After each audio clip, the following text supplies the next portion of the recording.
Ladies and gentlemen, good day and welcome to PNB Housing Finance Limited Q4 and FY24-25 earnings conference call.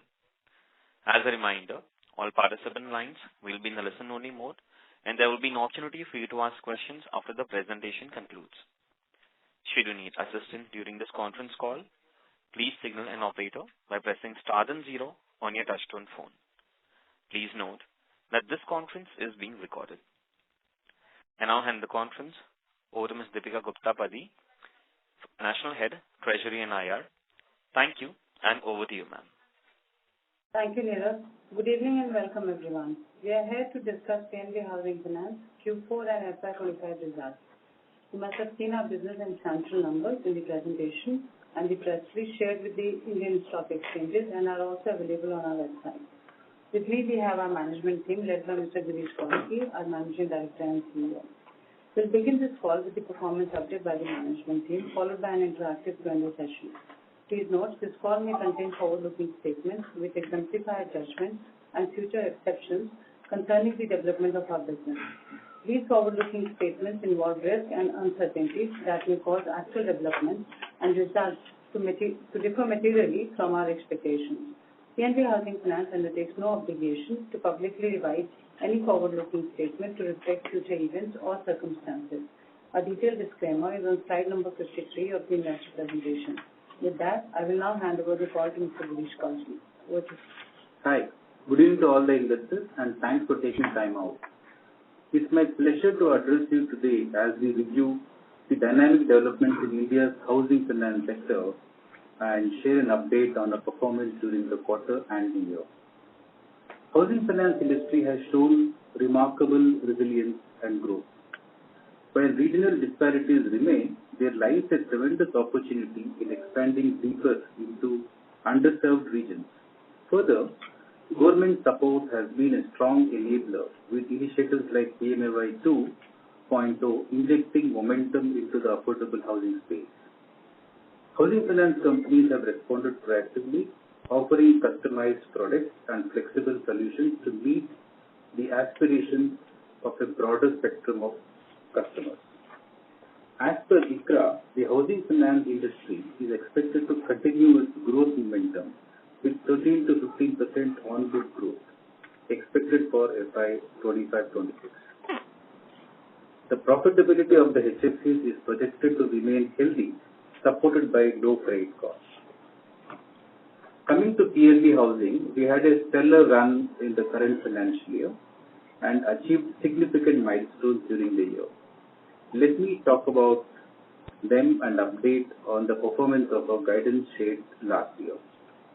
Despite the challenging operating environment, we achieved retail loan book growth of 18.2% YOY, surpassing a guidance of 17% to INR 74,802 crores as of 31st March 25. The total loan asset of the company crossed 75,000 crores after 23 quarters to reach INR 76,765 crores as on 31st March 2025. The affordable and emerging market segments continue to increase the share in the retail loan asset and is at 26% as on 31st March 2025 from 21% on 31st March 2026. Our affordable segment loan asset has performed phenomenal and crossed a significant milestone of 5,000 crores on March 25. Despite being a late entrant in the affordable segment, this achievement is a testimony to our conviction in the available opportunity, ensuring right execution and presence across pan-India. Retail disbursement increased by 26% YOY, with affordable and emerging segments contributing 40% during the quarter. Recoveries from return of pool grew 2x from 100 crores to 336 crores in the current year. The gross NPA reached close to 1%, which is at 1.08% by end of the financial year. Ensured stable NIM of 3.7% during the year achieved ROA of 2.55% for FY24-25 versus 2.2% in FY23-24. With the strong performance of the company, I am pleased to announce that the Board of Directors recommended a dividend of INR 5 per equity share for FY25. This is subject to the shareholders' approval. Let me now talk about a few details on the performance achieved during the year. Disbursement. Our disbursement grew by 25% during the year to INR 21,972 crore. The disbursements during Q4 grew by 23% YOY and 27% quarter-on-quarter to INR 6,854 crores. Affordable and emerging market segments contributed 40% in Q4 and 36% in FY25 of total retail disbursements. As planned, we opened 51 branches in Q4 FY25 for affordable and emerging market segments. The total pan-India branch network of the company stands at 356, including 200 for affordable and 60 for emerging market segments. Taking the vision of the regulator forward to develop Northeast states, we have expanded our reach to an affordable branch in Guwahati. With a large presence pan-India, we are ready to capitalize the opportunity available in affordable and emerging market segments in Tier 2, 3 and 4 cities. On asset quality, the gross NPA improved to 1.08% as on 31st March 25 as compared to 1.5% on 31st March 2024 and 1.19% as on 31st December 2024. During Q3 FY25, one corporate account which slipped into Stage 2 has now been rolled back to Stage 1. With focused collection efforts, we sold 537 retail properties as compared to 268 in FY24. We recovered 336 crore from written-off pool, which includes 178 crore from retail and 158 crore from corporate pool during FY25. The company has a remaining written-off pool of around 1,000 crores in corporate and around 400 crore in retail. To further our commitment to the vision of housing for all, we are proud to share our partnership with MOVA and NHB to spearhead the inter-subsidy scheme of PMAY initiative. The scheme was applicable from 1st September 2024 and since then, the company has sourced over 5,500 applications amounting to over 750 crores, which are eligible under PMAY scheme. Our diversified liability profile, improved credit rating, and continuous engagement with the lenders enabled us to reduce the cost of borrowing by 15 bps during the year to 7.86 versus 8.01 in FY24. In FY25, PAT increased by 28.4% YOY to 1,936 crores, leading to an ROA of 2.55% and ROE of 12.19%. The capital adequacy ratio is 29.38% and Tier 1 is 28.39 as on 31st March 2025. Given the industry outlook and the business performance, so far sharing our FY26 guidance with you all. Retail loan growth 18%, affordable loan book on 31st March 2026 will be 9,500 crores. Corporate disbursement will be in the range of 1,500 to 2,000 crores. NIM will be stable.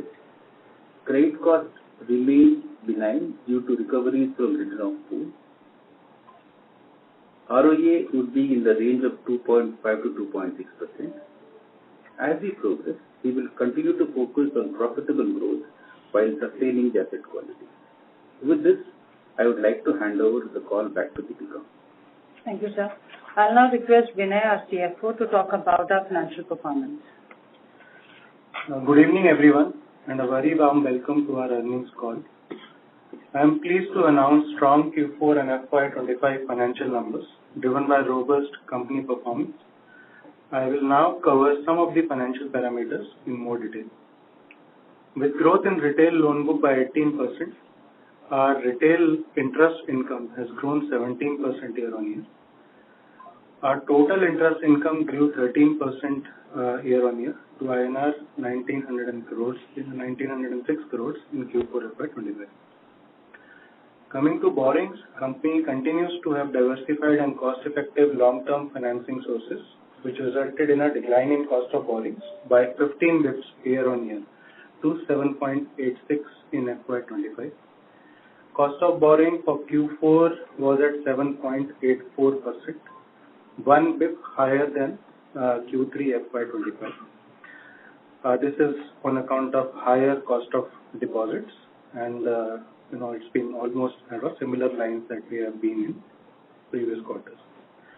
During the year, company has received 5,000 crores from NHB and has sourced $350 million USD from ECB. With improved liquidity in the market and rate cut, we expect the borrowing cost to reduce from this quarter onwards. Net interest margin improved by 5 bps in Q4 FY25 to 3.75% in comparison to 3.7 in the previous quarter. The increase in margin includes temporary gain due to higher disbursements and loan assets in March 25 without corresponding increase in borrowings. This will normalize next quarter. Gross margin improved to 4.27% in Q4 versus 4.1 in Q3, driven by 27% higher disbursements during Q4, and it also includes one-off on account of interest received on income tax refund. Our operating expenses grew by 18% year-on-year to 208 crores versus 176 crores in Q4 FY24 and 203 crores in Q3 FY25. This increase is largely on account of new branch additions that we have done in affordable and emerging market verticals at the beginning of this financial year. We have added another 50 branches in Q4, which will start reflecting in OPEX in Q1. However, we would be able to offset this with economies of scale in existing businesses.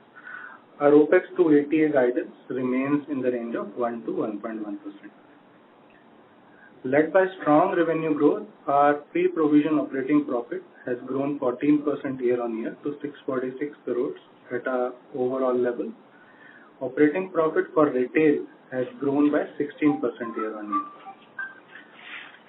Credit cost stood at 32 bps negative for Q4 and 21 bps negative for FY25.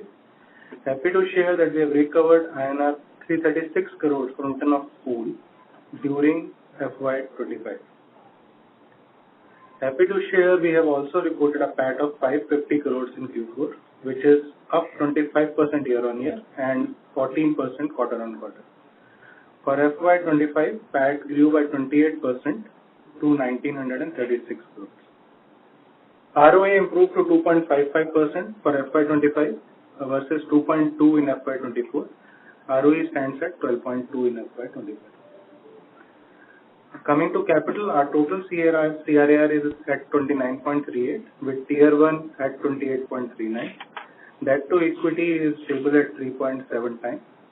Our March 25 net worth stands at 16,863 crores and our book value is now at 649 rupees.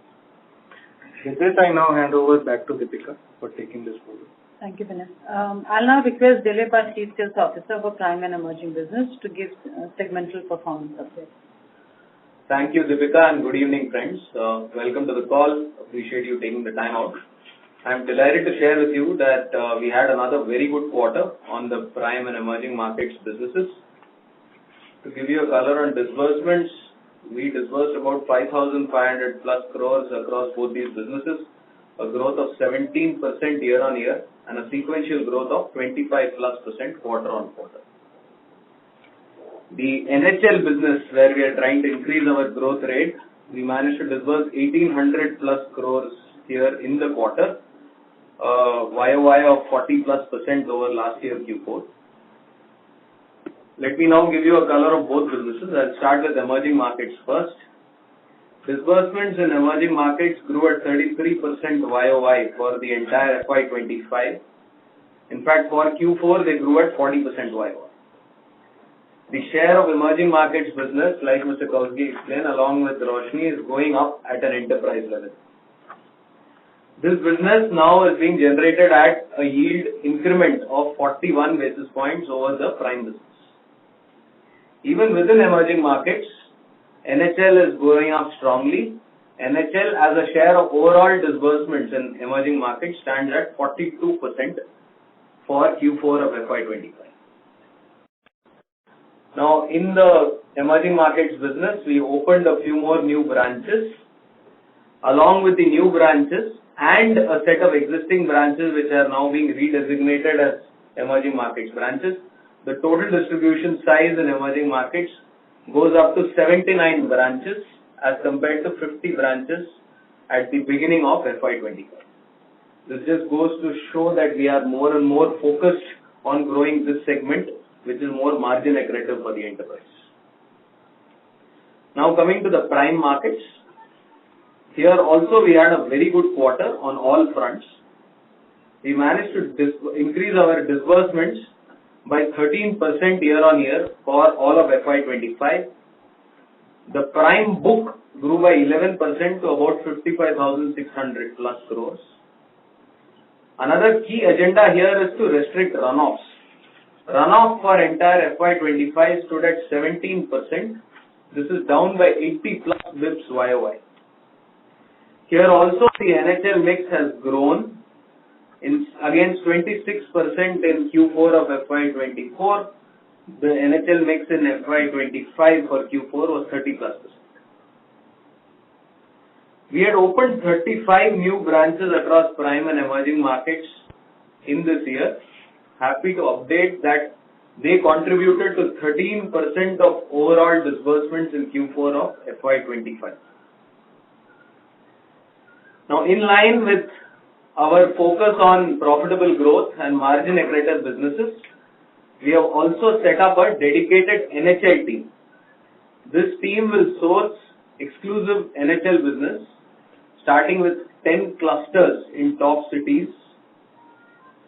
As we speak, in fact, we have also come up with a new customer offering, a complete full tenure fixed rate offering for non-housing loans. This is a one-of-a-kind product which currently is not available across the industry. We believe this will be a game changer for increasing our NHL mix further. So to summarize, be it sustained growth in business momentum through geography or managing channel partnerships, retention, asset quality, we have had a good quarter on all these fronts, and we are now ready to increase our business further in the coming years. We believe that FY25 overall has been a testimony to the fact that our core business franchise is in very, very good shape, and we will only move forward on growth, on margins and asset quality. Thank you. I hand the call back to Deepika. Thank you, Dilip. I'll now request Valli Shekhar, our Chief Sales and Collection Officer for Affordable Business, to update on the business performance. Thank you, Deepika. Good evening, everyone. It's my distinct pleasure to share with you the exceptional progress we have made in our Roshni business over the last quarter of the year. We concluded the year with a remarkable loan book of 5,070 crores, representing a phenomenal year-on-year growth of 183%, up from 1,790 crores as on 31st March 2025. This also reflects a robust 32% growth over the preceding year. Our disbursements tell an equally compelling story. In Q4 of FY25 alone, we disbursed 1,291 crores, delivering a 100% growth over 645 crores in Q4 of the previous year. On sequential basis, we saw a 40% increase, up from 920 crores in the previous quarter, demonstrating a strong momentum and a market acceptance. Over the past year, we have added 40 new branches, taking our total footprint to 200 branches across 130 plus potential districts in 15 states. I am happy to report you that these branches are fully operational and already started contributing significantly to our business. We have forayed into two promising new markets, namely Punjab and Northeast, with plans to deepen our presence in the coming fiscal. We are thrilled to open the first branch of PNB Housing Finance in Northeast at Guwahati. Our pan-India operations are well balanced across three zones. North zone contributing 36%, West zone contributing 33%, and South zone contributing 30%. This geographical balance ensures resilience and consistency in our growth. The state of Tamil Nadu posts the highest AUM, followed by Uttar Pradesh and Madhya Pradesh. To further strengthen our reach, we have empaneled over 2,100 connectors under our SARTHI program and partnerships with more than 500 channel partners who are all powered by 1,200 plus vendors who handle the legal, technical, FI, FTU related activities. On the technology front, we have implemented advanced digital solutions to enhance our operational agility and scalability. The last quarter was our best ever in terms of login, sanctions, disbursements, and the foundation for continued growth. On the portfolio front, we have made significant headway. Self-employed sourcing rose to 44%, up from 42% last quarter and 37% a year ago.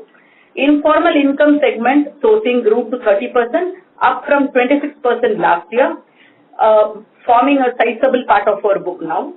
73% of the portfolio is within the ticket size of 25 lakhs and 30% of our portfolio remains non-housing loan. On incremental yield at 11.7% this quarter, sequentially down the previous quarter, however, higher comparatively to the last year. Generally, competition is higher in the last quarter, which results in lower incremental yields. With focus on higher yielding products and from Tier 3 and Tier 4 markets, we will increase the yields in the coming quarters. Importantly, portfolio quality remains very strong. Bounce rates are well controlled at 11% and NPAs are impressively as low as 0.21%. We are incredibly proud of what we have accomplished. With this momentum and strong foundation we have laid, we are confident of closing the upcoming financial year with a loan book approaching 9,500 crores. Thank you all for your continued support and trust. I am handing over back to Deepika. Deepika? Thank you, Vali. I'll now request Jatul, our Chief Credit and Collections Officer, Retail Business, to talk about the performance. Yeah, thank you, Deepika. Good evening, everyone. So, credit underwriting has been a driving force towards building a healthy portfolio followed by sustainable growth. The company has a well-diversified book exposures across all industries with majority cases having low and mid-ticket size and a healthy mix of salaried and self-employed profiles. During Q4/25, the company witnessed an upward tick in onboarding, sanctions and disbursements across all verticals, prime, emerging and Roshni. With all the checks and balances in place, the company has been able to calibrate the portfolio quality. The delinquency book during the last few quarters is well within the tolerable limits and is one of the critical monitoring parameters for the company at all intervals. Last 12 months, onboarding witnessed 30 plus of 0.13% and negligible NPA at 0.03%. Going to last 24 months disbursements, the 30 plus range at 0.48% with 90 plus of 0.14%.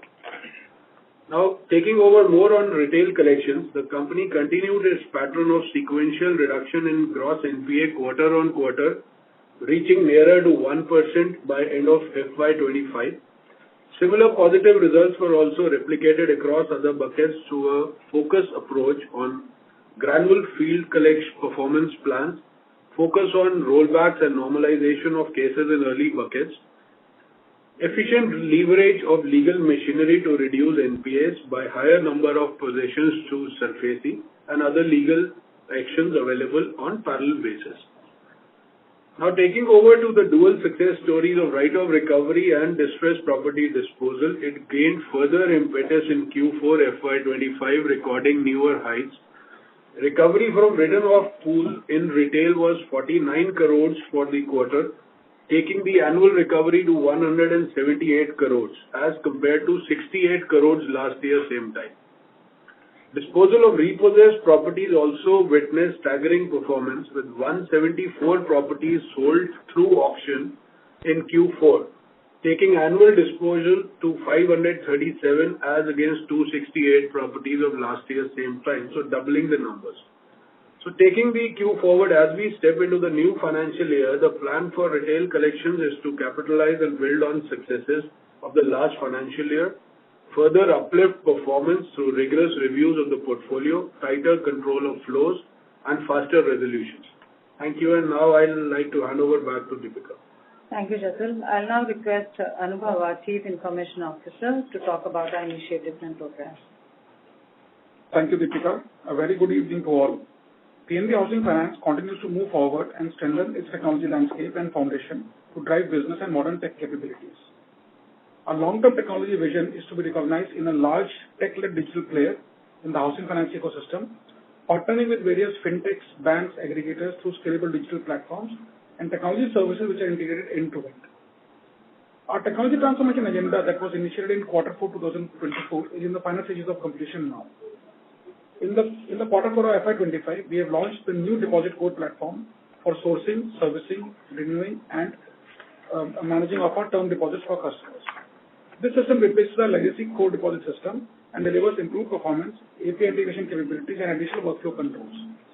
The new platform is under stabilization and user adoption phase.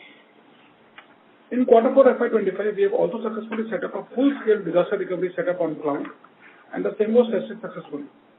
This setup will ensure IT resilience and failover capabilities and enhance our business continuity posture. The new cloud-based DR setup was successfully tested in this quarter for all systems and applications in scope. The overall scalability and performance of the new platform that have been implemented as part of transformation in the last 12 to 18 months was successfully demonstrated with the higher transaction volume that was handled in Q4, which was done in a seamless manner. Pilot launch of the new LOS for prime and emerging business will now be announced and rolled out across branches during Q1 and Q2 of FY26. Lastly, we remain focused on the threats of cybersecurity and have set up a 24/7 information security monitoring capabilities center and continue to build resilience in our technology platforms in line with new and emerging cybersecurity threat landscape. Information access for all users is also controlled using relevant tools which work purely on a zero trust architecture model. We have recently further augmented our information security capabilities by introducing additional AI-based monitoring capabilities for our email landscape as well as for our internal network traffic monitoring. Thank you very much. Handing it over back to Deepika. Thank you, Anubhav. Neera, we can now open the floor for the Q&A. Thank you very much, ma'am.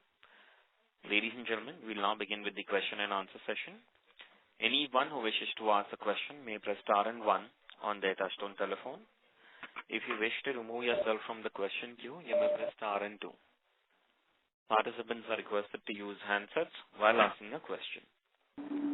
Ladies and gentlemen, we will wait for a moment while the question queue assembles. Participants, you may press star and one to ask the question.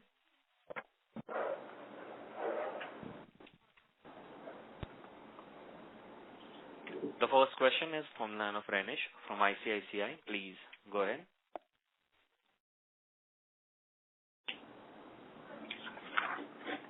Two questions, one on this affordable yield. Renish, sorry to interrupt you. Your audio is not clear. Can I request you to repeat your question from the beginning, please? Yeah, is it better now? Yes. Okay. Yeah. Hi, sir. Congrats on a great set of numbers. So just two things. One on this affordable yield side. So we have seen a pretty sharp fall on sequential basis to 40 basis points.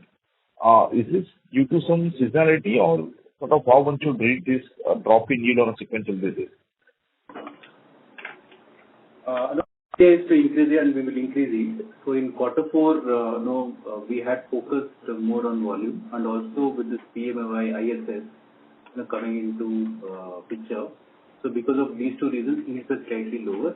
And I would say, in a sense, this is seasonal and from Q1 it will pick up. So our idea is to take it to about 1.65 in FY26. Okay. I mean, so is it fair to assume that, let's say, anything about 1,000 odd crores yields will be very competitive to achieve that volumes? Or, I mean, just wanted to get a sense how one should read this data point in terms of 1,200 crore of disbursement and a 40 basis point of yield drop. So if you look at any Q4 of the year, it will be slightly seasonal because of too much of focus on everyone on trying to build up volume. So in that sense, it is seasonal. Otherwise, we are very clearly focused on increasing yield. So our plan is to take yield to about 1.65 in affordable. Got it. Got it. And last question from my side on this, the disbursement momentum, right? So just wanted to have the share. I mean, what would be the share from BT in of Q4 disbursement, and how much it would be from, let's say, core volume increase? Sorry, core, come again? Core? Disbursement. BT and non-BT. So for us, I think we are into three different businesses. So let me try to address this business-wise. If we look at Prime, I think the BT in and BT out is almost similar. On emerging fees, the BT in is slightly more, about 2-3% more than the BT out. And in affordable, I think largely it is BT in, BT out is negligible. Okay. Okay. Any numbers you want to put it? So overall, out of 17%, what we talk about closure, BT would be about 5.5 to 6%. 7.5 to 6% BT in on that basis. BT out. BT out. Okay. Okay. And BT in? BT in would be about 8%.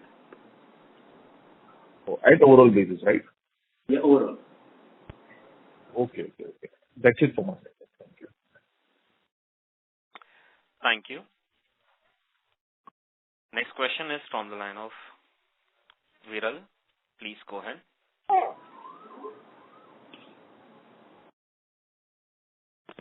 The line for the participant dropped. We move on to the next question. Next question is from the line of Abhijit Tibrewal from Motilal Oswal. Please go ahead. Yeah, good evening, everyone. Thank you for taking my question. So first things first, just trying to understand, while you said that BT in was 8% at the overall level, if you could also share the number in the affordable book, what proportion of the disbursements in Q4 and full year FY25 came from BTs in the affordable book? So on book, I said it is 8% is BT in and BT out is 6%. So we get net close to about 2%. So talking about business specifically, affordable BT in is about 12%. BT in is 12%. This was for 4Q disbursements. Yeah. Okay. And for full year FY25? No, I was talking about if we talk about overall affordable, the BT in is about 21-22%. And in affordable, what BT out is hardly about 1-2%. If you take prime, it's about 20%. And emerging also will be on similar lines. Only thing is in prime, the BT in is equal to BT out. So we don't gain anything on BT. On emerging, we gain about 3%. On affordable, largely it is BT in, BT out is very good. So overall, on the book, what we lose is about close to 6% on BT out. And BT in is 8%. Got it. This is clear. So the second thing I wanted to understand is how should we look at margins in FY26? The reason I ask is, when we look at large HFCs like you, in a declining rate environment, they speak about a transitory NIM compression. In our case, because we are also matching it up with the product mix change in favor of emerging and affordable, how are we kind of looking at NIMs evolve over the next couple of quarters as well as this full year FY26? NIM should be stable. When I say stable, if I have to give you a range, it will be between 3.6 to 3.65. The reason for that is very clear. Even in spite of cut in policy rates, because of mix change and also because of corporate business and a cost would slightly go down because we are expecting maybe by the end of this year maybe a rating upgrade. Because of these reasons, our cost would go down. Because of mix change, the yields would go up. Because of corporate restart, it will help us on the yield and margin, and therefore margin will be stable. Got it. And so lastly, I mean, if I recall correctly, during your opening remarks, you guided for a retail loan growth of 18% year over year and ROA of 2.5 to 2.6% in FY26. Is that right? Correct. Got it. And so, I mean, just trying to understand this better, maybe 3-4 quarters back, you had suggested that these provision write-backs will continue. This year, for almost whole of this year, we saw those provision write-backs continue. Earlier in the call, during your opening remarks, you spoke about 1,000 crore corporate write-off pool, 400 crores of retail write-off pool. Now, I mean, are we looking for another maybe 3-4 quarters of these write-backs, provision write-backs continue? Yes. Whole of FY26 will see write-backs. And credit cost will be... Got it. This is useful. Thank you so much, and so congratulations again on a very, very strong quarter. Wish you the very best. Thank you. Next question is from Nishant Shah from MLP. Please go ahead. Hi, sir. Congrats for the good set of numbers. So just elaborating on the previous question on like the headwinds from the repo rate cuts. So like fair play, we have like some levers from product mix change. But do you see some headwinds to just growth itself? Like because while yes, there'll be margin compression or like yield compression on incremental book, does that kind of like also result in like lower growth? Because you're seeing some of the large HFCs also start to cut rates in line with the repo rate cuts of the large banks. So should we think about like, growth probably in the prime segments or in the corporate segments tapering down a bit and probably affordable trying to pick up the slack? How should we think about that? I think two things. If you look at our strategy has been to grow the prime book slower, emerging faster, and much faster affordable book. So with rates going down, demand will further go up. So which means volumes will increase. Now for us, cut in policy rate would not impact us for two reasons. One, our focus is on margins. So when the rate goes down, we would fine tune the yield in such a way that the margin is protected. Adding to this, the product mix change and also corporate. So this would aid us to maintain margin. This should further propel demand and this will the growth.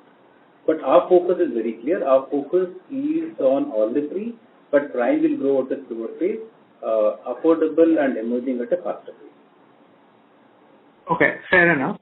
So what should we think of like the blended company growth to kind of like come in at for this year? Growth. So we have guided retail growth of about 18%. Retail book growth 18%. And corporate, we plan to do about 1,500 to 2,000 crores. Got it. And that 18% incorporates the slowdown in the prime book as well as the acceleration in the affordable book. In fact, FY25, there were a lot of challenges, which I've spoken in my previous earnings calls. In spite of all the challenges, we had guided for 17% retail growth. We end up with 18.2% retail growth. So FY26 is going to be far, far better than FY25 for the industry. So just to double click on that point, FY26, we still had broadly rate discipline being maintained by a lot of the large banks. But now it's like when there's like say a 100 bits rate cut cycle, it's compulsory, right? Everything will have to compulsorily kind of like flow through. Does that kind of like create So I'm just trying to understand how is the environment in FY26 easier than in FY25 when FY26 is the one which is going to see the brunt of the rate cuts? See, in FY26, definitely there will be cut in policy rates. And it could be 50, it could be 75, it could be 100 books. It could be anywhere between 50 to 100 books, right? Now, this would definitely have an impact because of the lag effect, right? Now, we have baked this, into our business plan, and basis that we are saying that we'll be able to protect the margin. So on one side, this would impact the margin because of the lag. Because everyone, including PNB Housing, we have our own PLR that is broadly linked to the general interest rate scenario in the market. So whenever policy rate goes down, sooner or later, when our cost goes down, we pass on that benefit to our customers, right? However, there will be a bit of lag. So offset that, we have planned in place in terms of mix change and cost. Okay, fair enough. I'll take more questions offline. This is very useful. Thank you. Thank you. Thank you. Next question is from the line of Viral Shah from IIFL Capital. Please go ahead. Yeah, hi. Thank you, sir. Sir, two to three questions. One is you mentioned on the possibility of a rating upgrade towards the end of the year. Can you tell us what gives you that confidence? Say, have you interacted with the credit rating agencies? I'm asking this in the context that, of course, there is also the October 4th circular of RBI. If it comes through, then maybe potentially PNB may have to reduce the stake to say 20% odd levels. Of course, there is probably could be a glide path. Again, not sure whether even that circular is coming or not, but given that uncertainty, what gives us that confidence and more so the rating agencies? That's one. See, we got the last upgrade in Q4 of last year and Q1 of FY25. Okay. So generally there is a cooling period, and if you see the company's performance, in last 5 quarters, this quarter included, I think all the performance metrics has improved, right? And we are sure that this performance will continue for next 2 quarters. So basis this, we feel that there will be a rating update. Commenting on Para 4, I think it's too early because even the circular is not rolled out yet. So I think that is too premature to discuss on that. I think looking at a short to medium term view, I think very clearly we have a handle on our yield and margins, and we expect that end of this financial year we should get an upgrade on the rating. Okay, sir. So second question is with regards to, I would say, the management kind of say continuity beyond say when the PE presence kind of goes away, more so from the perspective, again from a longer term perspective, how does the governance and all those things kind of play out in that scenario? See, PNB Housing is a professionally managed organization. So management is quite strong. We have a very strong bench. And today, if you look at PNB as a promoter, they hold about 28%. The next highest is by a private equity player, which is about little over 10%. So I don't think anything would change at all. No, sir, but once, say, if the PE goes away, then basically what's the view of, say, the parent? Because how do they then want to run it? Just if you can comment. No, we have no view on that. I think as of now we are focused on operational things of the company. And in last few quarters, the stake has been changing, and we've seen that, we witnessed that. But nothing really has changed with the performance of the company, so it will continue. Got it, sir. So, and last is on the PLR rates. So you haven't taken any PLR rate cut as yet, right? For the total 50 bips cut that has already come. Not as yet, yeah. Do you have any plans, and if at all, say, over what period you may want to consider that? I know it's an ALCO decision, but just some thoughts, if at all. We keep reviewing. I think whenever it is the right time, then we will take a call. Okay, sir. Fair enough. Thank you so much and all the best. Thank you. Thank you. Next question is from the line of Avas Verma from East Green Advisors. Please go ahead. Yeah, am I audible? Yes. Yeah. Good evening, sir. Thank you for the opportunity. I have two quick questions. My first question is, going forward, what steady state mix between salaried and self-employed customers do we see on the loan portfolio? Any broad guidance would be helpful. So that's my first question. See, at a disbursement level, again, we have three different businesses. So if you have to talk about prime, it will be 65-35. Emerging would be 60 and 40, and affordable 50-50. This is at the origination stage, disbursement stage. At a portfolio level, it will take a lot of time because today, the mix is about 70 and 30. It will take time for the mix to change at a portfolio level. Okay. Thank you so much.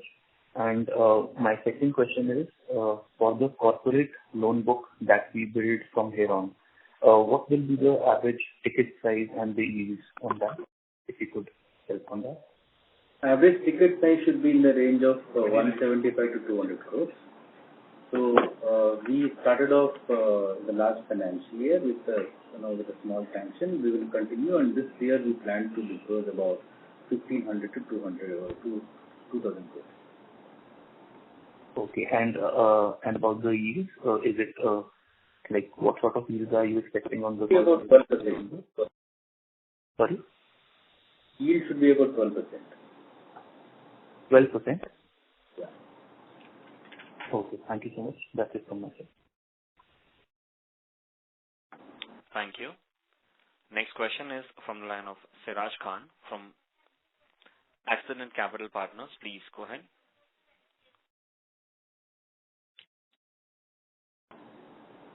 Hello, am I audible? Yes, you are audible. A couple of clarifications before I ask my question. For affordable book, in the opening remarks, it was said 9,500 crores is the target for FY26. Is that correct? That's right. Okay. So that would imply we would want to, for FY25, we did approximately 3,400 crores of disbursements. And that would mean we have to do somewhere in the region of more than 5,000 crores considering the BT and etc. So would that be a fair assumption? No, in affordable BT out is hardly anything as I mentioned. So as of March 25, the book is about 5,070 crores. So we plan to take it to 9,500. So disbursement should be about close to 5,000 crores. You're right. 5,000 crores. Okay. And the data keeping question, and then I'll come to the main question. So in the past quarters, we were showing also a slide in the slide, the sanctions that we did in the quarter. So what is the Q4 sanction, just to identify the sanction to disbursement ratio for the quarter? Generally, the ratio between disbursement to sanction is about 66-67%. So we have disbursed little over 1,200 crores in quarter 4. So the sanction rate is somewhere in the region of 66% for Q4? Yeah, about 16 to 1700. 66%. Okay. Great. And so now my question comes with respect to the branch expansion. So in the last quarter, we added a significant amount of branches to reach 200 branches for the year. What is the number that we plot for FY25 and how will it be distributed? Will it be again like this year ended maybe towards H2, or will it be spread out? That is first. So we are at now 356 branches as of March 25. The plan is to take to 500 by March 27. So affordable, which is now 201, we will take it to about 300 branches, and the rest would be largely in emerging. So all the branch expansion would happen in affordable and emerging. So close to 150 branches is open in next 2 years, that is FY26 and 27. That would largely be in affordable and emerging. So would that be like, say, for affordable specifically, would that be 50/50 in each year, or will it be more in the next year? And it will be almost 80% in affordable and the balance 15% in emerging. Understood. And sir, with respect to the pricing, now I think many of the previous participants harped on this. So my question is slightly different on the yields. So with the yields, average yields for the whole book in specifically the affordable was approximately 12%, 11 point something percent on an average basis. So as and when the yields do come down with the rate cuts, how do you think that it will sustain? Will it go above 12% or will it be somewhere in the region of 11 to 11.5 over maybe? It will go over 12% because if you remember our earlier yield was target was 13%. So with the policy cut, we are now revised up to about 12.65. So our yields will go up to 12.65%. So we have taken that into account. Okay. Then basis that the overall book yield would then I think go somewhere north of 10.2, 10.5.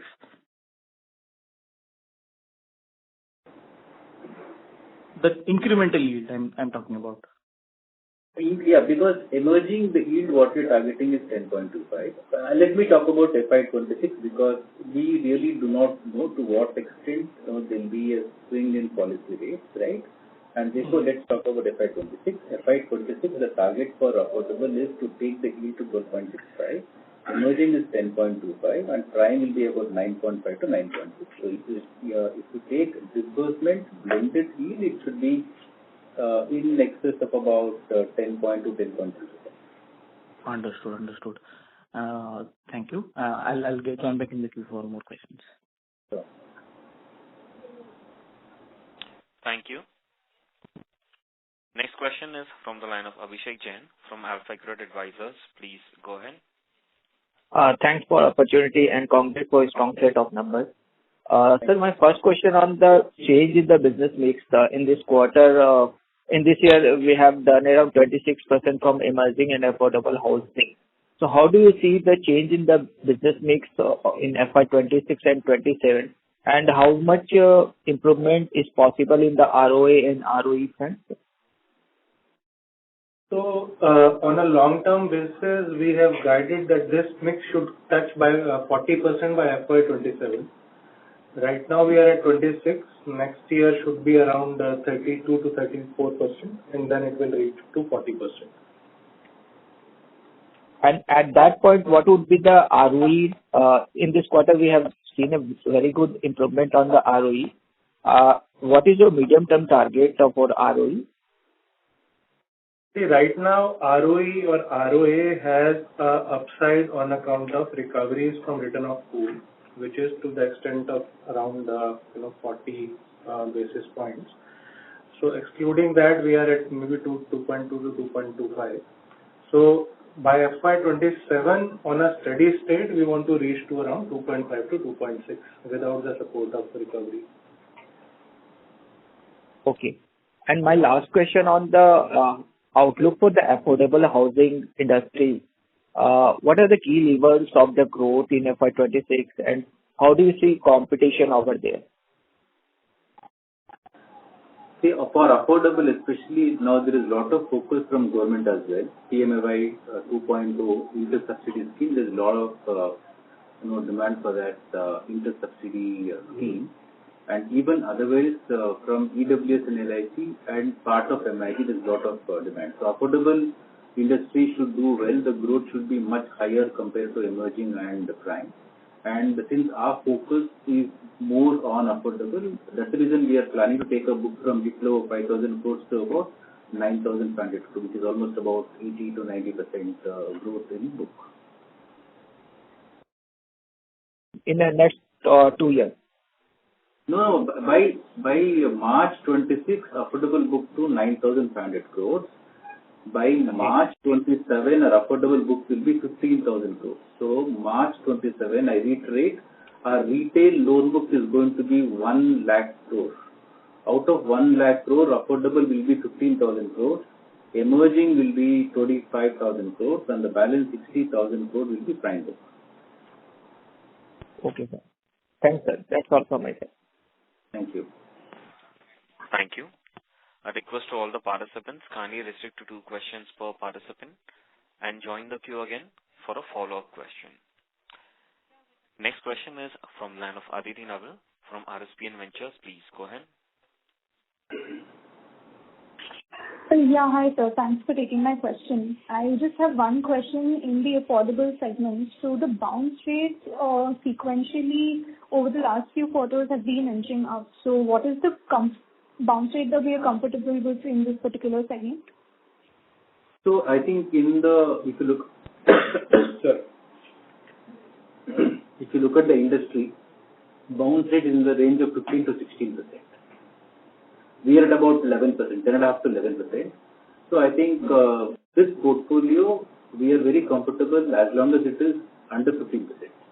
But today it is 11%. We will take a lot of time because we also have built a book largely from low risk and medium risk.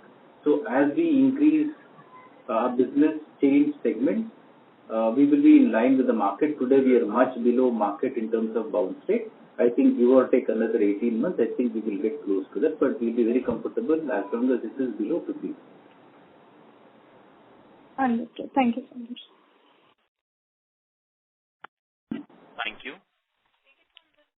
Next question is from the line of Harsha from RERA Holdings. Please go ahead. Yeah, hi. Good evening, sir. So my question is on the credit cost. So this year we had around 160 crores of negative credit cost because of the recoveries. And next year also you're guiding that recovery could be higher than the credit cost. So my question is, this year we had almost 35 bips flow through to the ROA because of savings in the credit cost. But if I look at FY27, we might end up at our usual 20-25 bips kind of a credit cost. So that means it would be a negative delta of almost 50 to 60 bips in couple of years. So my question is, how do we get from that, how will we recover that 50 to 60 bips of negative impact that our ROA will have from the credit cost? So currently we are at 2.75 ROA, which could go down to maybe 2.25, 2.3 because of this negative credit cost turning to credit cost expense. So if you look at the recovery pool, I think whole of FY26, the credit cost is going to be negative because of the recovery, right? In FY27, we will not get that much support because we won't have really pool available. In the meanwhile, we would have built our corporate book. We would have increased our share of affordable and emerging, and also parallelly we are trying to increase yield in all the 3 segments, I think barring quarter 4, right? So today the NIM is about 3.6 to 3.7. By FY27 NIM will go to over 4.1. So with that standalone, the credit cost is going to be about 25 bits and ROA will be 2.5, 2.6. Okay, that is what I wanted to hear. So you are working towards getting that NIM to above 4.1% kind of a number. Yes. All right, sir. Thank you so much. Thank you. Thank you. Next question is from line of Siraj Ram from Accident Capital Partners. Please go ahead. Thank you very much for the follow-up. With respect to the pricing strategy, and again, this is kind of related to both the emerging and affordable segment. Again, the affordable segment saw a drop in the yields for Q4 because of seasonality and competition. Across the board in other HFCs and even your affordable HFCs, we have seen the incremental yields dropping. So although you are saying that the yields will be above 12%, but my question was, would it be in our benefits to not go too much ahead and stay like a cost leader? Are we doing this by design, or is it happening by default that kind of we are getting the benefits of being like a low cost leader in the space with respect to the yields? No, I think we are very, very clear in our strategy. See, if you look at affordable business, there are 3 segments: low risk, medium risk, and high risk. So the strategy for us is going to be focus on 20% from high risk, 60% from medium risk, 20% from low risk. So this would give us a yield of about 12.65. So we would neither be at the bottom in terms of pricing nor at the top. We will be somewhere in between, and our yield is going to be 12.65. So that is our strategy. Understood. So I was just wanting to understand whether this was by design or something. And any specific buckets of ticket size? Say, for example, I can see from the presentation that the less than 35 lakhs ticket size is the predominant one. But even in the specific sub-segments, so with respect to the 10 to 15 or 15 to 25, any specific band of ticket size that you see is showing good growth in the specific sub-segments of this ticket size? And secondly, any specific geography that you see that we are seeing any early signs in of, you can say, with respect to asset quality troubles or any specific region, even with the ticket size and the geography? So in terms of average ticket size, today we are at about 15-16 lakhs. So I think once we increase volumes, it will be around 14 lakhs. Now in terms of geography, I think South is doing well for us, North is doing well, West is doing well. So I think our strategy would continue. We don't have any pocket or a geography which is a clear no-go for us. So we are pretty much comfortable because we have our experience, we have industry experience. So as of now, all the geographies are doing pretty well in terms of portfolio quality, and we will remain focused on all these geographies. And in future, if there is a need, then there might be a small tweak here and there, but I think by and large, our strategy is going to be the same. Understood. Because we're looking at some of the results of some of the HFCPS, they were speaking about a few issues in the southern region and a bit of issues in the Madhya Pradesh region. So I was like, because we have a good presence in these areas, so are we seeing any risks, or are we seeing anything on ground in these specific regions in our book, or maybe not at all. Not at all. South is doing well, West is doing well, North is doing well. So we have not seen any stress. Thank you very much. Thank you. Next question is from the line of Harshit Toshniwal from Premji Invest. Please go ahead. Hi, sir. Congratulations on good set. The question is on the cost of funds this quarter. So I think when we look at the sequential decline, is it that a lot of the cost benefits is passed on, or what has led to this decline, if you can help us know? And given our mix, if you can help us that within the bank loans, how much would be MCLR linked and how much would be repo EBLR linked? And if you can also help that, how should we expect the cost of funds to pan out next year? So there is no sequential decline, but year on year we have seen a decline of 15 bits, and this is largely, has happened post the rating upgrade for us in Q4 and Q1 of this financial year. So more or less we have now received the benefit of the rating upgrade, which is in the range of 15 basis points as of now. Out of the total loan book, the term loans that we have, around 40% of it is linked to repo, and rest is linked to MCLR, which are also short-term in nature, roughly mostly 1 month and 3 months. Translation again, depends because we are also watching. While repo is obviously being repriced immediately in some cases, and some cases it takes 2 to 3 months. But on the MCLR side, there is still no action as such from banks. So depends on when we see that transmission to start happening. What we are expecting, somewhere around 10 to 15 basis points reduction over a period of next 2-3 quarters in our cost of borrowing. Sir, just on one thing, I think when we look at this 40%, maybe I think 50 basis points reduction, if I take, then I think 20-25 basis points of reduction in my overall cost of funds can be from this. But and on the public deposits also there should be. So I'm just wanting that when you are saying a 15 basis points reduction on a full year basis, are we being conservative here? No, see, 40% of 40%. So our overall term loans are 40% of our total borrowings. Within that term loans, 40% is linked to repo. So on an overall basis, it is 16% roughly, not 40%. So on that also transmission comes with a lag. Maybe it takes 2 to 3 months for certain banks, to reprice. So it will come, but yes, the impact is 15 to 16 basis points, which is direct. Remaining is linked to MCLR, which will be over a period of time. Understood. Got it, sir.